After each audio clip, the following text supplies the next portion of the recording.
കണ്ണ, ബിജു, വിജു, ഷൈനി, സിമി എല്ലാവരും സുഖമല്ലേ?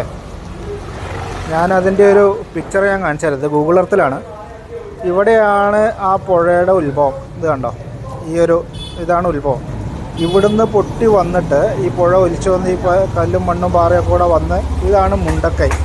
കേട്ടോ, മുണ്ടക്കൈ എന്ന് പറയുന്ന സ്ഥലത്ത് ഈ കാണുന്ന വീടുകളും ഈ പുഴയോട് ചേർന്ന് ഈ കാണുന്ന വീടുകൾ അതൊക്കെ അതിൽ ഒലിച്ചു പോയി. ഇവിടെ കണ്ടോ, ഈ പുഴയോട് ചേർന്ന് എത്ര വീടുകളാണുള്ളത്. ഇതെല്ലാം പോയി നേരെ വന്ന് ഇതാണ് ഇപ്പോൾ നമ്മൾ ന്യൂസിൽ കണ്ടുകൊണ്ടിരിക്കുന്ന സ്കൂള്, ആ മരം, ഇതൊക്കെ. ഇതിൽ ഈ ക്രോസായിട്ട് കാണുന്ന ഈ ബിൽഡിംഗ് മാത്രമാണ് ഇപ്പോൾ അവിടെ നിലനിൽക്കുന്നത്. ബാക്കി ഇവിടെ ഇത് മൊത്തം പോന്നു.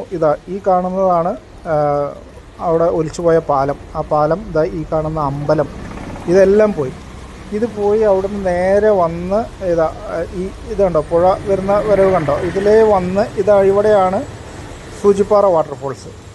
ഇത് കണ്ടോ, ഈ സൂചിപ്പാറ വാട്ടർഫോൾസ് അങ്ങോട്ട് ചാടിയിട്ട് നേരെ അങ്ങോട്ട് കണ്ടോ, താഴേക്ക് ആ ചാല് പോകുന്നത് കണ്ടോ.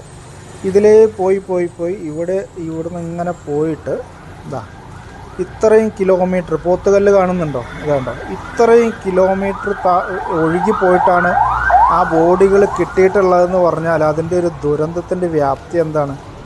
അത്ര ദൂരം ആണ് ബോഡി ഒഴുകി പോയിട്ടുള്ളത്. നമുക്ക് ചിന്തിക്കാൻ പോലും പറ്റാത്തത്ര ദുരന്തമാണത്. ഇനിയും എത്ര ആൾ കിട്ടാനുണ്ട് എന്നുള്ളതാണ്. വല്ലാത്തൊരു കഷ്ടം തന്നെ അല്ലേ.